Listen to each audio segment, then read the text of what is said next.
अनंत विजय, अनंत आपका क्या टेक है इस पर, और आप एक्सपेक्ट कर रहे हैं इस बार के राहुल गांधी, प्रियंका गांधी, मल्लिकार्जुन खड़गे, सोनिया गांधी सब यूपी से लड़ेंगे और हो सकता है कि 2 सीट से कुछ चर्चा हो? अनंत, अब मुझे लगता नहीं है कि ऐसा होगा।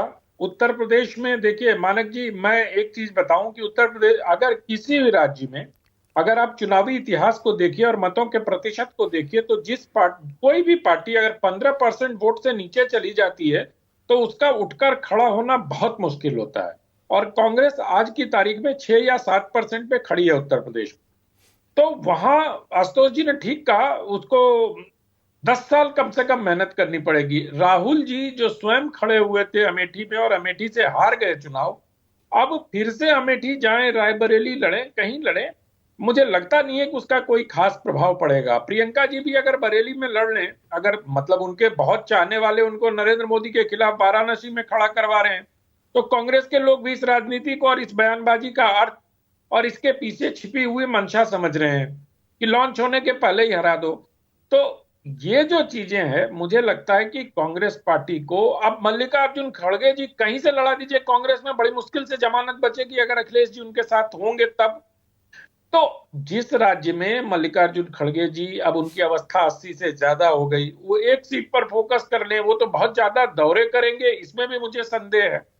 एक ये सोनिया जो जी थ्योरी है अनंत के यूपी में 20% दलित वोट है, खड़गे को उतारकर जी शायद वो आ सकता है इस तरफ, और क्योंकि मायावती वैसे ही बहुत ज्यादा एक्टिव है नहीं आजकल। मानक जी, मुझे लगता नहीं है कि खड़गे साहब की ऐसी कोई अखिल भारतीय दलित नेता की छवि है कि उनके नाम पर दलित वोटर एक मुश्त वोट कांग्रेस पार्टी को दे देंगे।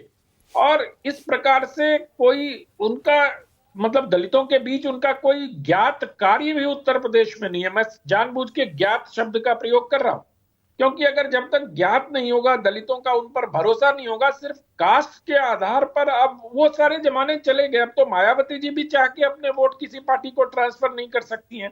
पहले किसी जमाने में हम सुनते थे कि काशीराम जी ने ये वोट ट्रांसफर कर दिया, मायावती जी ने ये वोट ट्रांसफर कर दिया, लेकिन अब वो स्थितियां बिल्कुल बदल चुकी हैं। और एक बात और बता दूं कि गांधी परिवार के जितने भी सदस्यों का नाम आपने लिया, उसमें एक सदस्य का नाम आपने प्रयागराज के लिए लिया। मुझे लगता है कि प्रयागराज से वो कभी चुनाव नहीं लड़ेंगी। मैं पहले भी कह चुका हूं और अब फिर कह रहा हूं कि गांधी परिवार के लोग कभी भी शहरी इलाके से चुनाव नहीं लड़ते। जहां के मतदाता बहुत पढ़े लिखे, जहां के मतदाता जागरूक होते हैं, वहां से गांधी परिवार का इतिहास है कि आज तक किसी ने चुनाव नहीं लड़ा है। नेहरू जी भी इलाहाबाद से, तत्कालीन इलाहाबाद से नहीं लड़के फूलपुर चले गए थे। इंदिरा जी को भी जब लड़ना था तो मेढक का चुनाव किया उन्होंने। तो इस प्रकार से देखिए, संजय गांधी को भी जाना था तो उत्तर प्रदेश के सबसे पिछले इलाके अमेठी गए, वहीं से फिर राजीव गांधी हुए, रायबरेली से सोनिया जी लड़ी। तो किसी भी अर्बन क्षेत्र से गांधी परिवार का कोई चुनाव लड़ता नहीं है, क्योंकि जो रूरल एरिया होता है, रूरल एरिया में लार्जर देन लाइफ, भगवान की छवि, उद्धारक की छवि, इसको जनता के बीच पैडल करने में थोड़ा आसानी होती है। और ये नेहरू जी के जमाने से हो रहा है और अब तक चला आ रहा है, तो मुझे ऐसा नहीं लगता है।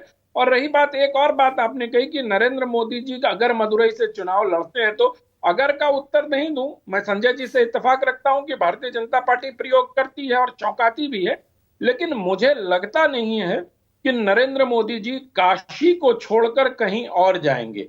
बीच में बहुत सारे लोगों ने चर्चा ये आरंभ कर दी कि नरेंद्र मोदी अयोध्या से चुनाव लड़ेंगे, लेकिन ये सारे धीरे धीरे करके रूल आउट होते जाते हैं।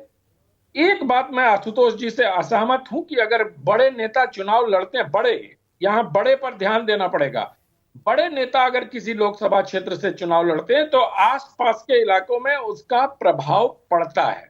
और ऐसा हमने कई बार देखा भी है, कई बार नहीं भी होता है। ये संसदीय दल के इतिहास में ऐसे बहुत उदाहरण है जहां नेताओं के चुनाव लड़ने से उसका असर आसपास के क्षेत्रों पर पड़ता है।